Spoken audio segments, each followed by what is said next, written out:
الحمد لله نحمده ونستعينه ونستغفره ونؤمن به ونتوكل عليه ونعوذ بالله من شرور أنفسنا ومن سيئات أعمالنا من يهده الله فلا مضل له ومن يضلله فلا هادي له ونشهد أن لا إله إلا الله وحده لا شريك له ونشهد أن سيدنا ومولانا وحبيبنا محمدا عبده ورسوله أرسله بالحق بشيرا ونذيرا بين يدي الساعة وداعيا إلى الله بإذنه وسراجا منيرا صلى الله تعالى عليه وعلى آله وأصحابه وبارك وسلم تسليما كثيرا كثيرا. أما بعد فأعوذ بالله من الشيطان الرجيم. بسم الله الرحمن الرحيم. قل هذه سبيلي أدعو إلى الله على بصيرة أنا ومن اتبعني وسبحان الله وما أنا من المشركين. صدق الله العظيم. میرے محترم بھائیو، دوستوں اور بزرگوں، اللہ رب العزت نے ہمارے پیارے نبی صلی اللہ علیہ وسلم کو وہ سب کچھ دیا جو پہلے انبیاء علیہ السلام کو عطا فرمایا تھا، اور اس سے زیادہ عطا فرمایا جو پچھلے انبیاء علیہ السلام کو عطا فرمایا تھا، وہ سب ہمارے پیارے نبی کو دیا اور اس سے زیادہ عطا فرمایا تھا۔ اگر حضرت سلیمان علیہ السلام جانوروں کی بولی سمجھ جاتے تھے تو ہمارے پیارے نبی صلی اللہ علیہ وسلم بھی جانوروں کی زبان سمجھ لیتے تھے۔ تبلیغی عوام آفیس اگر حضرت سلیمان علیہ السلام کی تابع اللہ نے جنات کو کیا تھا تو ہمارے پیارے نبی صلی اللہ علیہ وسلم بھی کئی دفعہ جنات کے پاس تشریف لے گئے اور ان کے جھگڑے، ان کے مخاصمات اور ان کے آپس کے بے جوڑیوں کو، ان کے فیصلے کے لیے آپ نے وہاں تشریف لے گئے۔ یہی مطلب پانچ جگہ آتا ہے، چھ دفعہ آپ تشریف لے گئے، تو اللہ رب العزت نے آپ کو وہ سب کچھ دیا جو پچھلے انبیاء علیہ السلام کو اور اس سے زیادہ عطا فرمایا۔ ایک مرتبہ ہمارے پیارے نبی صلی اللہ علیہ وسلم بازار میں تشریف لے گئے، مدینہ منورہ کے بازار میں۔ وہاں ایک اونٹ کھڑا ہوا تھا، اس کا گھٹنا باندھ کر اس کا مالک بازار میں کچھ خرید و فروخت کے لیے چلے گئے۔ جو دوسرے جانور ہیں، گائے ہے، بھینس ہے، گھوڑا ہے، اس کے تو گلے میں رسی ڈال کر وہ رسی کسی کھوٹے سے باندھ دیتے ہیں یا کسی دیوار میں کوئی چیز ہوتی ہے اس سے باندھ دیتے ہیں، لیکن اونٹ کے لیے اس کا بایاں اگلا گھٹنا موڑ کر اس کو باندھ دیتے ہیں تو اونٹ بن جاتا ہے، ایک دو قدم اچھل کے چلا جاتا ہے، کہیں دور نہیں جاتا۔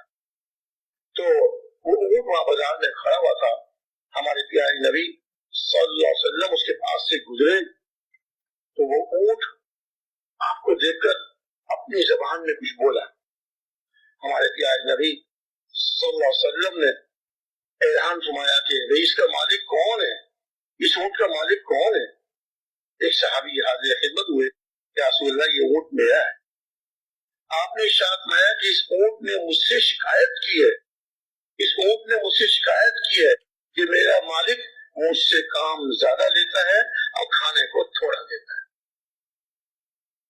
آپ نے ارشاد فرمایا کہ اس اونٹ نے مجھ سے شکایت کی ہے کہ میرا مالک مجھ سے کام زیادہ لیتا ہے اور کھانے کو کم دیتا ہے۔ ان صحابی نے عرض کیا رسول اللہ، پہلے میں اللہ عز و جل سے توبہ استغفار کرتا ہوں، اللہ سے معافی مانگتا ہوں، پھر آپ سے عرض کرتا ہوں کہ اب آئندہ انشاءاللہ اس سے کام بھی زیادہ نہیں لوں گا اور کھانے کو پورا دوں گا۔ آپ کو تو حضور اس کی زبان کو سمجھ گئے تھے، جب وہ بولا تو حضور اس کی گردن کو تھپتھپایا اور پھر اس کی بات کو سمجھے اور اس کے مالک سے کہا۔ ایسے ہی ایک مرتبہ آپ تشریف لے جا رہے تھے ہررا مقام پر، ہررا کہتے ہیں چھوٹی چھوٹی پہاڑیاں ہوتی ہیں، وہاں کنکریاں ہوتی ہیں، آپ وہاں تشریف لے جا رہے تھے تو آپ کو آواز آئی یا رسول اللہ، یا رسول اللہ۔ آپ رک گئے، اکیلے تھے اس وقت، دائیں طرف دیکھا کوئی آواز دینے والا نظر نہیں آیا، بائیں طرف دیکھا کوئی آواز دینے والا نظر نہیں آیا۔ آپ تھوڑی دیر کھڑے رہے، پھر چلنے لگے تو پھر آواز آئی یا رسول اللہ، یا رسول اللہ۔ حضور اقدس صلی اللہ علیہ وسلم اس آواز کی طرف چل پڑے جہاں سے آواز آ رہی تھی. آپ نے جا کر دیکھا ایک صاحب درخت کے نیچے سو رہے ہیں اور ان کے سرہانے ایک ہرن کی مادہ وہ بندھی ہوئی ہے. وہ ہرنی آپ کو آواز دے رہی تھی. آپ اس کے پاس تشریف لے گئے. اس ہرنی نے کہا کہ یا رسول اللہ میں آپ سے یہ تو نہیں کہتی کہ آپ مجھے رسی کھول کے آزاد کر دیں، اس لیے کہ یہ صاحب سو رہے ہیں، انہوں نے مجھ کو پکڑ لیا ہے، یہ میرے مالک ہیں، آپ تو نہیں کھول سکتے مجھے، مالک تو میرے یہ ہے. یعنی وہ مسئلہ وہ بھی جانتی تھی کہ جس نے مجھے پکڑ لیا میں حلال جانور ہوں، جنگل کی آزاد جانور ہوں، جو پکڑ لے میں اس کی ہوں. عرض کیا کہ رسول اللہ آپ تو مجھے نہیں کھول سکتے، مالک تو میرے یہ ہے جو سو رہے ہیں. میں اتنی درخواست آپ سے کر رہی ہوں جس کے لیے میں نے آپ کو آواز دی. یہ سامنے پہاڑ میں غار ہے، اس میں میرے چھوٹے چھوٹے بچے ہیں، آپ مجھے تھوڑی دیر کے لیے کھول دیجیے، میں جاؤں غار میں اپنے بچوں کو دودھ پلا کے واپس آ جاؤں. میں غار میں جا کر اپنے چھوٹے چھوٹے بچوں کو دودھ پلا کے واپس آ جاؤں. آپ نے شاید میں واہ بھائی واہ، میں تجھے کھول دوں اور تو غار میں چلی جا، اپنے بچوں کو دیکھ کے ان کی محبت تجھ پہ غالب آ جائے اور تو واپس نہ آئے. اس نے کہا نہیں یا رسول اللہ ایسا نہیں ہوگا، میں وعدہ کرتی ہوں کہ بچوں کو دودھ پلا کے میں واپس آ جاؤں گی. اچھا میں عرض کرتی ہوں کہ اگر میں واپس نہ آئی تو کل قیامت کے دن اللہ تعالیٰ مجھ کو عشار والا عذاب دے. عشار والا عذاب کہ اللہ کے پیارے رسول صلی اللہ علیہ وسلم اپنے صحابہ میں سے کسی کو مقرر فرما دیا کرتے تھے. چونکہ اسلام نیا تھا، لوگوں کو مسئلے زکات کے عشر کے معلوم نہیں تھے، تو آپ مقرر فرما دیا کرتے تھے. وہ صحابی جاتے تھے، باغوں والوں کو ان کا عشر بتاتے تھے کہ تمہارا اتنے پھل اترا ہے، اس میں اتنی اس میں عشر آئے گا، اور جو ہے وہ اتنے واپس اونٹ ہیں ان میں اتنی زکات آئے گی، اتنی بکریاں ہیں اس میں اتنی زکات. جو عشر وصول کرنے والے، زکات وصول کرنے والے، ان کو عشار کہا کرتے تھے. عشر وصول کرنے والے. اور اب یہ عشار چونکہ صحابہ کو عام طور سے مسئلے معلوم نہیں تھے، تو عشار اگر کوئی ان کو تحفہ دیتا، آپ آئے ہیں ہمارے پاس لیجیے ایک بکری آپ کو تحفہ، ان کے لیے زکات تھوڑی بتاتے ہیں، اور جو تحفہ نہ دے ان پہ زکات زیادہ بتا دیتے.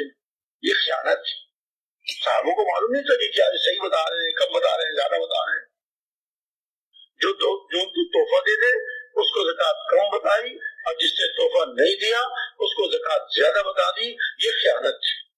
فرمایا کہ جو عشار خیانت کرے کل اللہ تعالیٰ قیامت کے دن اس کو دردناک عذاب دے گا. یہ ساری بات ہندو کو معلوم تھی، جانوروں کو معلوم تھی. اس نے کہا رسول اللہ اگر میں اپنے جانوروں کو دودھ پلا کے واپس نہ آئی تو میں اللہ سے دعا کرتی ہوں کہ اللہ تعالیٰ میری اس وعدہ خلافی پر مجھ کو قیامت کے دن عشار والا عذاب دے. حضور نے جب یہ بات سنی اس کی رسی کھول دی. وہ ہرنی بھاگتی کراچے بھرتی پہاڑ کی طرف چلی گئی. حضور وہاں انصاف ماتے رہے. تھوڑی دیر کے بعد وہ ہرنی اپنے بچوں کو دودھ پلا کے واپس آ گئی. جو اس نے وعدہ کیا تھا وہ وعدہ پورا کر لیا. حضور نے اس کے یاد جب وہ آئی واپس تو اس کی رسی باندھنے لگے جیسے پہلے بندی میں تھی. اللہ کرنا کیا ہوا، جب حضور رسی باندھ رہے تھے جو صاحب سو رہے تھے ان کی آنکھ کھل گئی. آنکھ جو کھلی تو وہ صحابی تھے. انہوں نے اٹھ کے دیکھا میرے سرہانے حضور کھڑے ہیں اور حضور کے ہاتھ میں ہرنی کی رسی ہے. وہ سمجھے کہ حضور کو ہرنی پسند آ گئی، حضور اس کی رسی کھول رہے ہیں، حالانکہ حضور تو رسی باندھ رہے تھے. اب وہ صحابی سمجھے کہ حضور اس ہرنی کی رسی کھول رہے. وہ اٹھ کے بیٹھ گئے، سلام کیا حضور کو اور عرض کیا کہ رسول اللہ آپ کو یہ ہرنی پسند آ گئی ہے؟ آپ ارشاد میں ہاں مجھے پسند آ گئی. عرض کیا کہ رسول اللہ یہ ہرنی میں نے اس کو پکڑا ہے، یہ میری ہے، میں اس کو آپ کو ہدیہ کرتا ہوں. آپ نے ارشاد فرمایا میں نے تمہارا ہدیہ قبول کر لیا، اور اس کے بعد جو رسی آپ باندھ رہے تھے وہ کھولنے لگی، رسی کھول دی اور ہرنی کی پیٹھ پہ ہاتھ مارا، تھپتھپایا اور اسے کہا گیا جا اپنے بچوں کو پال اور بچوں کو دودھ پلا، آج تیرے سچ نے تجھ کو نجات دی تھی، آج تیرے سچ نے تجھ کو نجات دی تھی، اور اس کی پیٹھ تھپتھپائی اور اس کو آزاد کر دی۔ تو میں اس کا رہا تھا کہ ہمارے پیارے نبی صلی اللہ علیہ وسلم بھی اور انبیاء علیہ السلام کی طرح جانوروں کی زبان سمجھ لیتے تھے۔ اللہ نے آپ کو عطا فرمایا جو اور انبیاء علیہ السلام کو عطا فرمایا وہ آپ کو عطا فرمایا، اس سے زیادہ عطا فرمایا۔ قرآن پاک میں وہ ساری باتیں، وہ ساری نصیحتیں جو تین کتابوں میں اللہ تعالیٰ نے اتاری، تورات میں، زبور میں، انجیل میں، وہ اللہ نے قرآن میں اتار دی، اور جو صحیفے اتارے اللہ تعالیٰ نے ان صحیفوں میں بھی اللہ تعالیٰ نے اب وہ نور اور وہ برکتیں، وہ نور جو اور انبیاء علیہ السلام پر اللہ نے اتارا تھا ان کی کتابوں میں، ان کے صحیفوں میں اللہ تعالیٰ نے وہ سارا قرآن پاک اتار دیا۔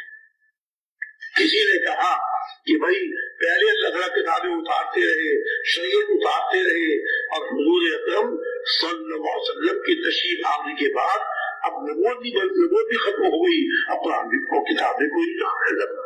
اگر نبوت کا آنا خیر کا ذریعہ تھا، برکتوں کا ذریعہ تھا، تو حضور کے آنے میں کیوں بند ہو گئی؟ اور اسی طرح اللہ تعالیٰ کی طرف سے کتابوں کو اتارا تھا، اللہ کی طرف سے برکتوں اور خیروں کا ذریعہ تھا، اب کیوں کتاب نہیں اترے گی؟ جواب دیا کہ دیکھیے بچہ چھوٹا ہوتا ہے اس کے کپڑے چھوٹے سلتے ہیں، جب ذرا بڑا ہو جاتا ہے تو اس کے کپڑے تھوڑے سے بڑے سلتے ہیں، اور بڑا ہوتا ہے تو اس کے کپڑے اور بڑے سلتے ہیں، اور جب وہ جوان ہو جاتا ہے تو اب اس کے کپڑے سلتے ہیں، وہ پھر بدلتے نہیں ہیں، اور وہ اس کی زندگی کے آخر تک وہی کپڑے رہتے ہیں اس کے۔ پایا حضور اقدس صلی اللہ علیہ وسلم نے ارشاد فرمایا کہ دنیا میری بعثت پر جوان ہو گئی، دنیا میری بعثت پر جوان ہو گئی، اب جو شریعت نازل ہوگی وہ قیامت تک کے لیے شریعت نافذ رہے گی۔ جو اللہ تعالیٰ نے قرآن اتارا اس میں جو نور ہے، اس میں جو برکتیں ہیں وہ قیامت تک کے لیے ہیں۔ باقی رہی نبوت کی بات، اللہ تعالیٰ نے نبوت کو ہر زمانے میں بھیجتے رہے۔ وَإِن مِّن أُمَّةٍ إِلَّا خَلَا فِيهَا نَذِيرٌ، کوئی بھی امت ایسی نہیں کہ جس میں اللہ تعالیٰ نے کوئی ڈرانے والا نہ بھیجے ہو، کوئی ڈرانے نہ۔ وَمَا كُنَّا مُعَذِّبِينَ حَتَّى نَبْعَثَ رَسُولًا، ہم کسی قوم کو اس وقت تک عذاب نہیں دیتے تھے جب تک کہ ان میں اپنا رسول نہ بھیجے۔ سکھانے والے، سمجھانے والے، سیدھا راستہ دکھانے والے اللہ تعالیٰ اپنے رسولوں کو بھیجتے تھے۔ قوم انطاکیہ قوم کی طرف اللہ تعالیٰ نے دو نبی بھیجے، اور انہوں نے ان کو جھٹلا دیا۔ فَكَذَّبُوهُمَا، سورہ یاسین میں قصہ ہے، فَكَذَّبُوهُمَا فَعَزَّزْنَا بِثَالِثٍ، ہم نے تیسرے نبی بھیجے، اور تینوں کو جھٹلا دیا کہ تم اللہ کے رسول نہیں ہو، تم تو ہم جیسے، ہمارے جیسے انسان ہو، لَا أَنْتُمْ إِلَّا بَشَرٌ مِثْلُنَا، تم تو ہمارے جیسے انسان ہو، جھٹلا دیا۔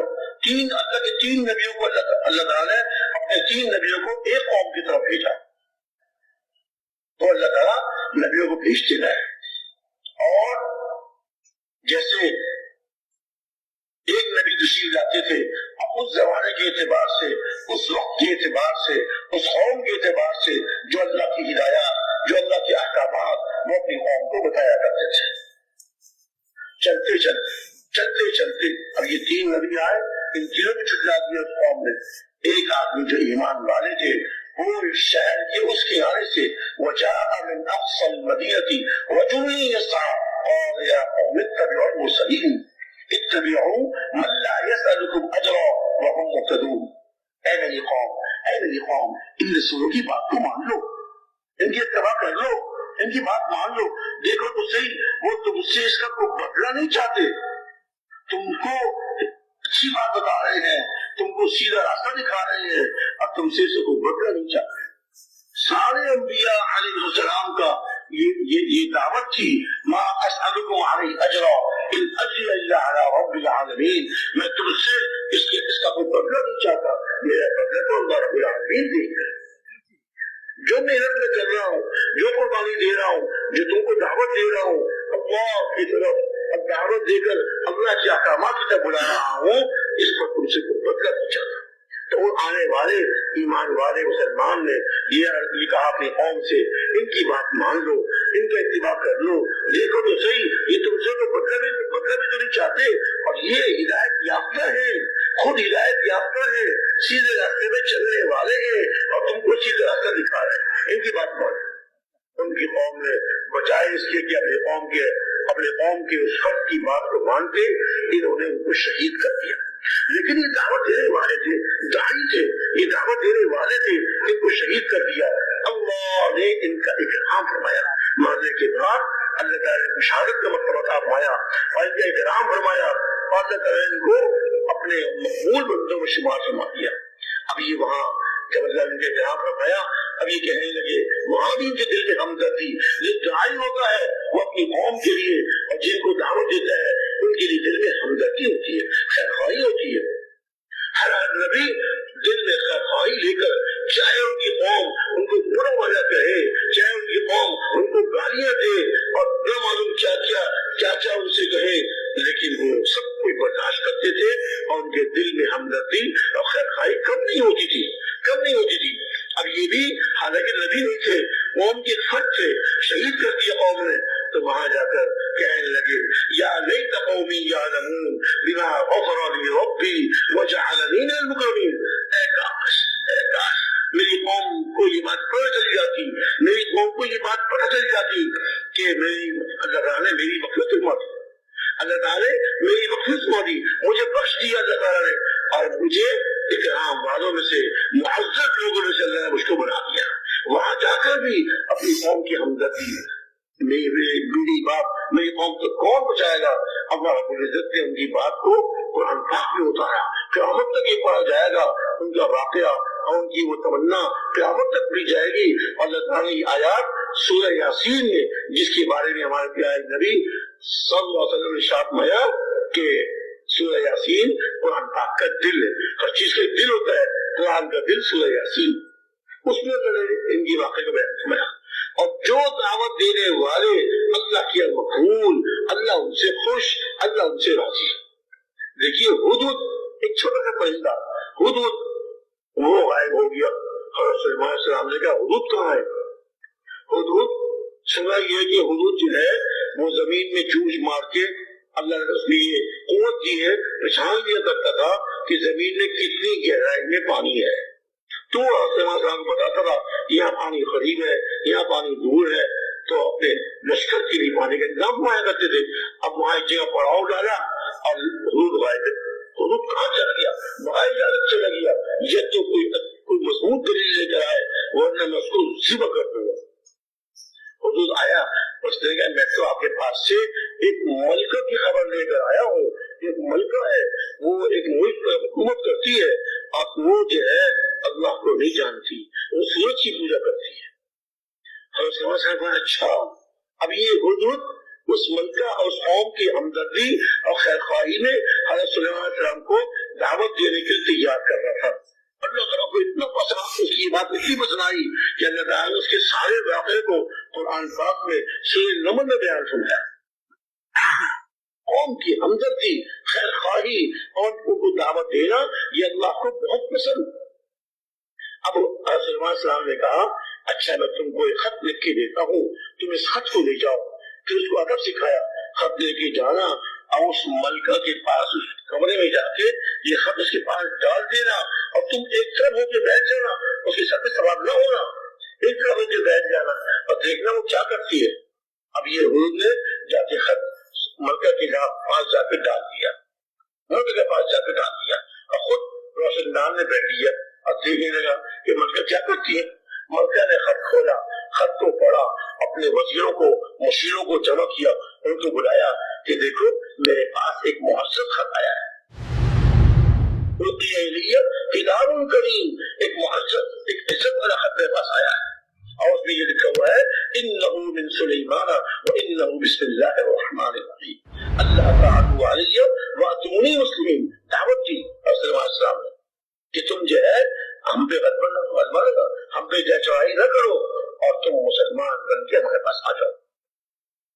حضرت صاحب نے خط کیا، جب اس نے مشورہ دیا تو اس کی جو تھے وزیر وزراء مشیر اور نے کہا ہم بڑی طاقت والے ہیں، ہمارے پاس بڑی طاقت ہے، ہم بڑے مضبوط لوگ ہیں، ہم لڑنے کے لیے تیار ہیں۔ ملکہ بڑی سمجھدار تھی، ملکہ بڑی سمجھدار تھی، اس نے کہا کہ نہیں نہیں نہیں، دیکھو جب لڑائی ہوتی ہے نا، لڑائی میں ظاہر ہے کہ ایک فاتح ہوتا ہے، ایک مفتو ہوتا ہے، تو جو مفتو ہوتا ہے اس کے عزت والوں کو ذلیل کر دیا جاتا ہے۔ یہ تو میں نہیں چاہتی کہ ہم ان سے لڑنا نہیں چاہتی، لیکن ایسا ہے میں کچھ حجیوں کو بھیجتی ہوں، میں دیکھتی ہوں کہ وہ جو ہے ہمارے ہدیے کے بعد ہمارے ہدیے سے خوش ہوتے ہیں، اگر اللہ کے نبی ہوں گے ہمارے ہدیے سے خوش نہیں ہوں گے۔ وہ ملکہ نے کچھ قیمتی ہدیے بھیجے، حضرت امام صاحب کو آپ کی ساری کارگزاری اور ساری کاروائی حدود میں آ کے سنا دی، یہ ہوا یہ ہوا یہ ہوا، آخری ملکہ نے یہ فیصلہ کیا۔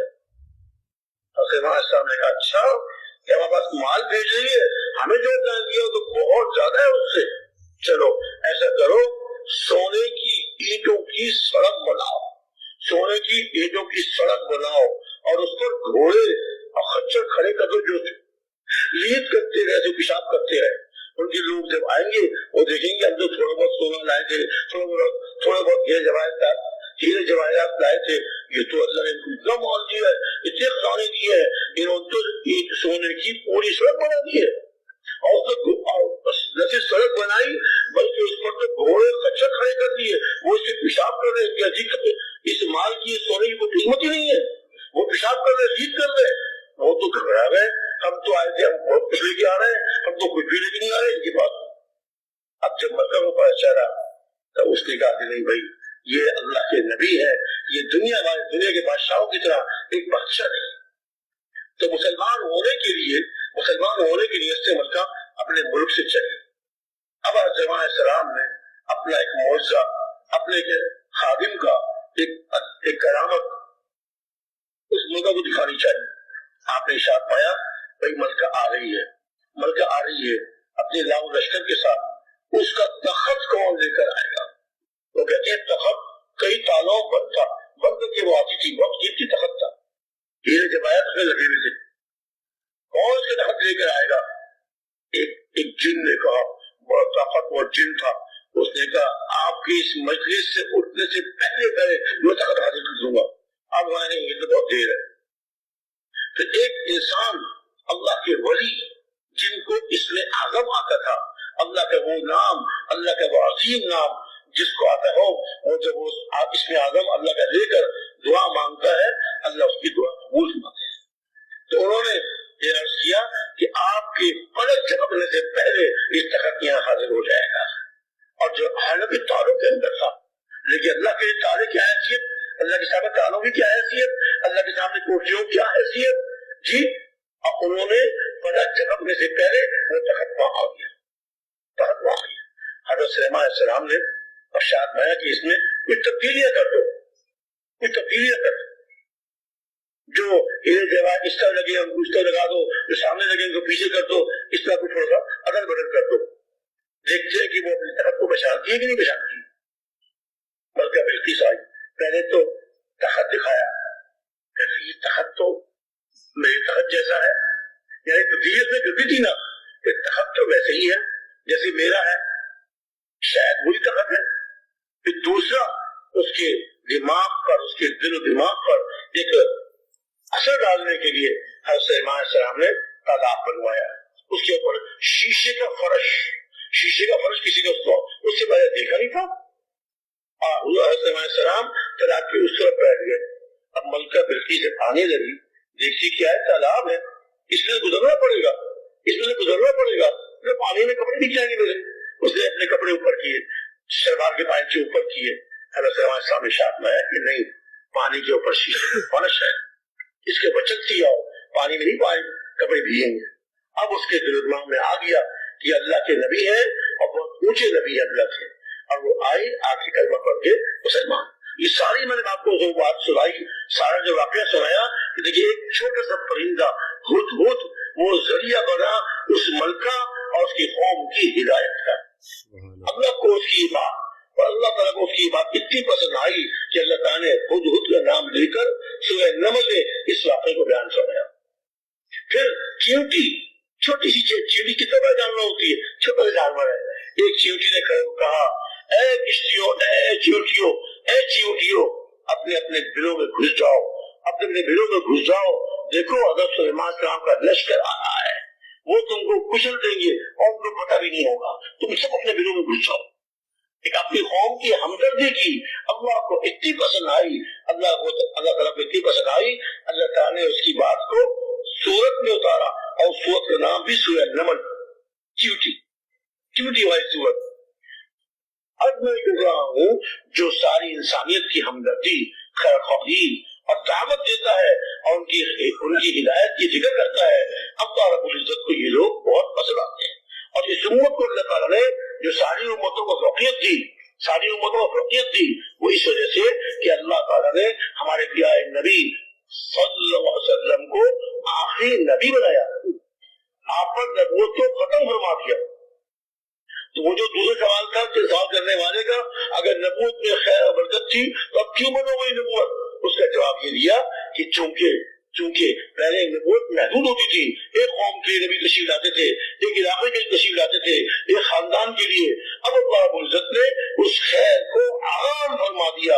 ہمارے پیارے نبی صلی اللہ علیہ وسلم کو مبعوث فرمایا، آپ کو نئی بنا کر بھیجا، اور ایک قوم کے لیے نہیں، ایک علاقے کے لیے نہیں، ایک خاندان کے لیے نہیں، آپ کو اللہ تعالیٰ نے ساری امت کے لیے، ساری انسانیت کے لیے، قل یا ایھا الناس انی رسول اللہ الیکم جمیعا، آپ یہ کہہ دیجئے اپنے نبی سے، اپنے حبیب صلی اللہ علیہ وسلم سے ارشاد فرمایا، آپ یہ کہہ دیجئے اے لوگوں، اے دنیا بھر کے انسانوں، میں اللہ کا رسول ہوں، تم سب کی طرف بھیجا گیا، تم سب کی طرف بھیجا گیا.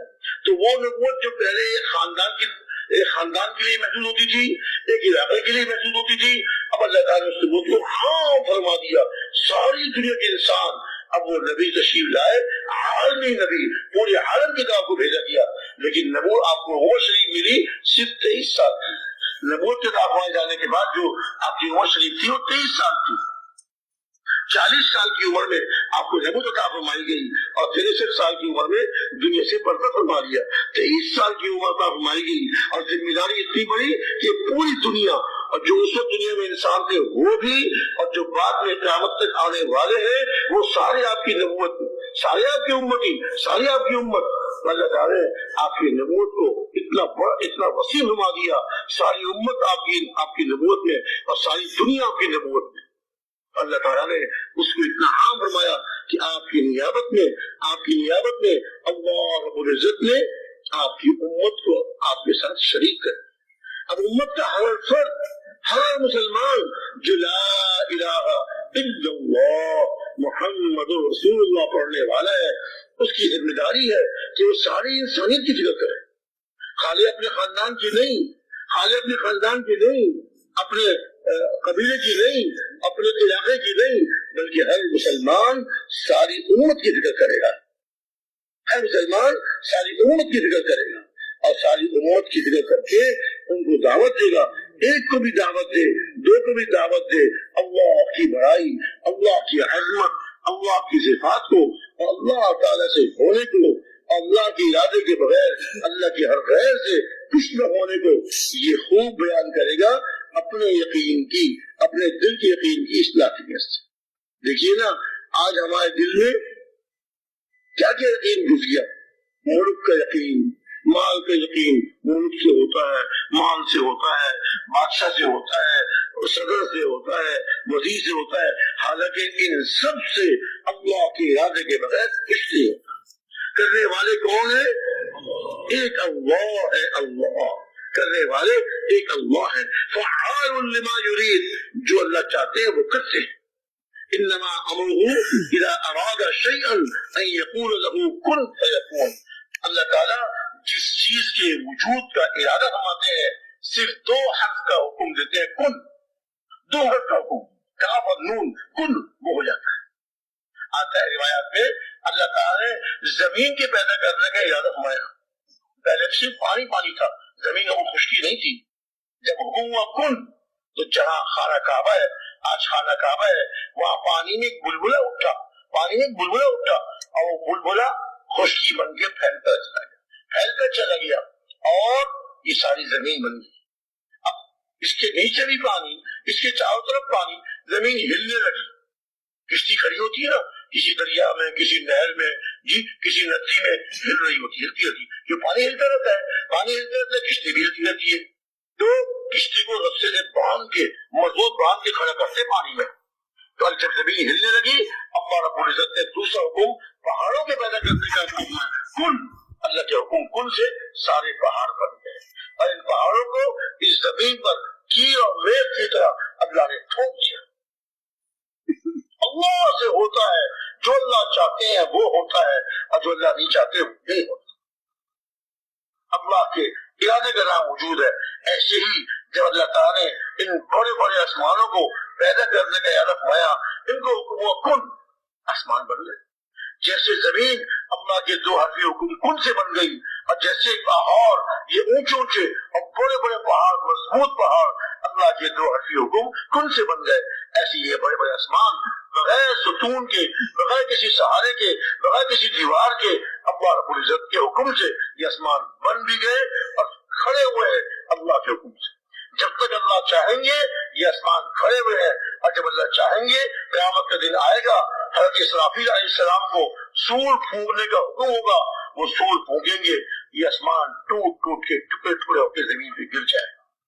پہاڑ ٹوٹ ٹوٹ کر ٹکڑے ٹکڑے ہو کر اس کی چٹانیں ایسی اڑ رہی ہوں گی جیسے جب روئی کا دھننے والا روئی دھنتا ہے تو روئی کے ایک ٹکڑا وہاں اڑ کے چلا گیا, ایک وہاں اڑ کے چلا گیا, ایسے یہ پہاڑ ان کی چٹانیں ایسی اڑ رہی ہیں.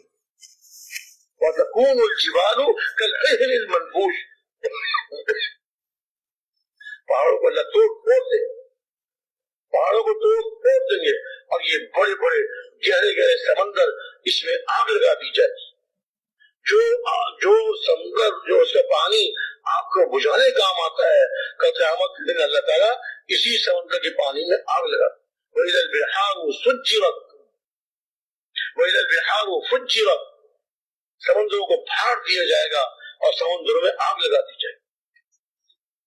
میرے محترم بھائی دوستو بزرگو, سکہ اللہ کا چلتا ہے, جو اللہ چاہتے ہیں وہ ہوتا ہے. واللہ غالب علی امری ولکن اکثر الناس لا يعلمون, اللہ تعالیٰ اپنے فیصلے پر غالب ہے, جس طرح چاہتے ہیں, جو اللہ چاہتے ہیں وہ ہوتا ہے. لیکن بہت سے لوگوں میں سے بہت سے لوگ اس کو جانتے نہیں, اس کا یقین نہیں رکھتے, ورنہ ہوتا سب کچھ ایک اللہ کے حکم سے, اللہ کے حکم سے, اللہ کے ارادے سے. تو میرے بھائی دوستوں بزرگوں, اس کی ہمیں دعوت دینی ہے, لوگوں کو اس کی دعوت دینی ہے, اور ساری انسانیت کی نیت سے. ہم سوچیں گے بھائی میں تو دو کو دعوت دے رہا ہوں, اب ساری انسانیت کی میں کیسے نیت کروں؟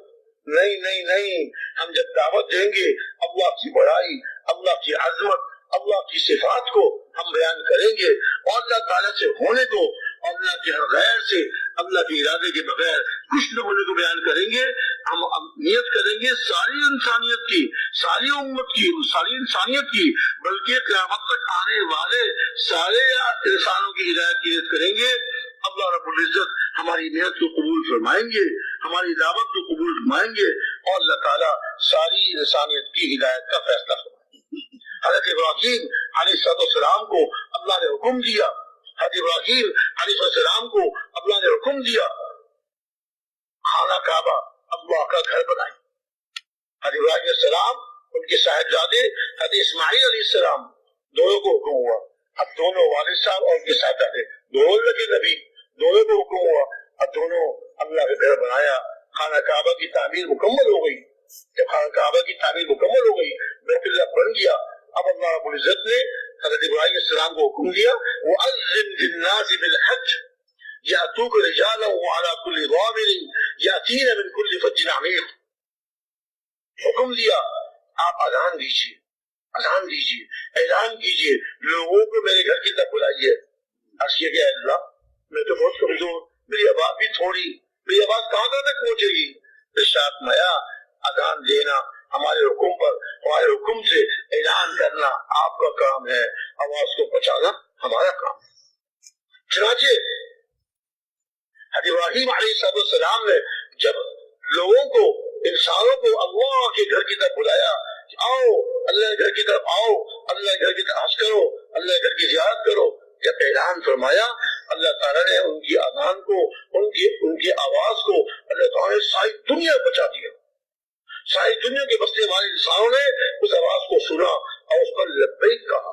اور نہ صرف انسانوں میں، نہ صرف دنیا میں، اللہ رب العزت نے ان کی دعوت کو، ان کی اذان کو اللہ رب العزت نے عالم ارواح میں پہنچا دیا. جو انسان دنیا میں نہیں آئے، ابھی عالم ارواح میں ہے. اللہ تعالیٰ نے ایک عالم بنایا ہے جس میں سارے انسانوں کی روحوں کو چھوٹی چھوٹی شکل میں وہاں رکھا ہوا ہے. اب جس کا وقت آتا جاتا ہے اللہ تعالیٰ اس کو دنیا بھیجتے جاتے ہیں. تو اللہ تعالیٰ نے حضرت ابراہیم علیہ السلام کی آواز کو نہ صرف ساری دنیا میں پہنچایا بلکہ عالم ارواح میں پہنچا دیا. اور وہاں روحوں نے اس آواز کو سنا اور روحوں نے اس آواز پر لبیک کہا. حضرت شیخ رحمۃ اللہ علیہ نے رحمۃ اللہ علیہ نور اللہ مرقدہ، انہوں نے فضائل حج میں حدیث لکھی ہے اور اس کے بعد ارشاد فرمایا عالم ارواح نے جس نے ایک دفعہ لبیک کہا وہ ایک دفعہ حج کرے گا، جس نے 2 دفعہ کہا وہ 2 دفعہ کرے گا، اور جس نے دم لبیک کہا وہ دم حج کرے گا. بار بار حج کے لیے جائے گا، ہر سال حج کے لیے جائے گا. تو یہ اللہ رب العزت نے حضرت ابراہیم علیہ السلام کی آواز کو ساری دنیا میں پہنچا دیا بلکہ عالم ارواح میں پہنچا دیا. ایسی جب ہم نیت کریں گے دعوت دیں گے، سارے عالم کی نیت کر کے دعوت دیں گے اور سارے انسانوں کی نیت کر کے، بلکہ جو روحیں اب تک دنیا میں نہیں آئیں ان کی بھی نیت کریں گے. اللہ رب العزت ہماری دعوت کے اثر کو ساری دنیا پہنچائیں گے اور عالم ارواح میں پہنچائیں گے اور روحیں آنے کے لیے تیار ہوں گی اللہ کے راستے میں، اللہ کی دعوت دینے کے لیے. اللہ تعالیٰ ان کو قبول فرمائیں گے. ہمارا کام محنت کرنا، دن میں خوب محنت کرے، ایک فرد پر گھر پہ جا کر اور فرد پہ محنت کرے. ہمارا کام محنت کرنا ہے. محنت کرے اور رو کے اللہ سے دعائیں مانگے. دن میں خوب محنت کرے اور راتوں کو اٹھ کے تہجد میں رو کے بلا کر اللہ سے دعائیں مانگے. کریں گے بھائی انشاءاللہ. دن میں محنت کرنی ہے ساری امت کی نیت سے اور ساری انسانیت کی نیت سے دعوت دیں گے جی. اور راتوں کو تہجد میں اٹھ کر اللہ سے رو کے ساری امت کی ہدایت مانگیں گے، ساری انسانیت کی ہدایت مانگیں گے. سب اس کے لیے تیار ہیں انشاءاللہ. لیکن یہ بتائیے یہ محنت کے لیے آپ حضرات تیار ہیں تو کیا یہ محنت 1 چلہ کریں گے 3 چلے کریں گے ساری زندگی؟ ہاں جی ہاں. یہ بھائی کی آواز آئی ہمارے آخری عمر تک بالکل ٹھیک فرمایا انہوں نے.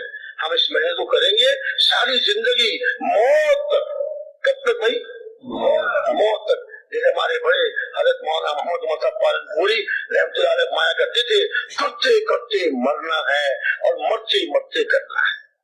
اس کو ساری زندگی کرتے ہیں حتیٰ کہ ہماری موت بھی دعوت دیتے دیتے موت آئے ہماری. مایا تموتون کما تحیون وتحشرون کما تموتون. جیسے تم دنیا میں زندگی گزارو گے اس حال پر تمہاری موت آئے. تبلیغی عوام جس حال آفیسر میں زندگی گزارو گے اس حال پہ موت آئے گی، اور جس حال پہ موت آئے گی کل قیامت کے دن اسی حال پہ اٹھائے جاؤ گے. تموتون کما تحیون وتحشرون کما تموتون. موت آئے گی اس حال پہ جس حال میں زندگی گزاری ہوگی. اگر اللہ نہ کرے، خدا نہ کرے، دنیا ہی کی فکر میں ساری زندگی لگا دی، مال کمانے میں اور مال کی جمع کرنے میں اپنی زندگی تباہ کر دی، تو اللہ حفاظت فرمائے کچھ نہیں کہا جا سکتا. اللہ رحم فرما دے. اللہ کے فضل، اللہ کا رحم ہر وقت ہے. اللہ کی رحمت وسیع ہے. ورحمتی وسعت کل شیء، وہ الگ چیز ہے، ورنہ خطرے کی بات ہے. اور جس نے اپنی زندگی دعوت میں، انسانیت کی ہدایت کی فکر میں، ہر وقت انسانیت کی ہدایت کی فکر میں، اسی فکر میں گھلتا رہا اور اسی غم میں اس کا دل جو ہے وہ ہر وقت غمگین رہتا تھا، اللہ رب العزت اس کو موت بھی اسی حال میں دیں گے. اب قیامت کے دن بھی ان حضرات کے ساتھ، صحابہ کرام رضی اللہ تعالیٰ عنہم اجمعین کے ساتھ، ہمارے پیارے نبی صلی اللہ علیہ وسلم جو اپنے امت کے لیے ہر وقت فکر مند رہتے تھے. کان رسول اللہ صلی اللہ علیہ وسلم دائم الفکر وكبير الاحزان وفي روايه اخرى متواصل الاحزان. کہ ہمارے پیارے نبی صلی اللہ علیہ وسلم ہمیشہ فکر مند رہتے تھے اور آپ کے غم بڑے لمبے لمبے تھے، اور دوسری روایت کے اعتبار سے آپ کے غم پیدل پہ تھے. آپ کو کیا غم تھا، کیا فکر تھی جس کی غم میں آپ بھولے جا رہے تھے؟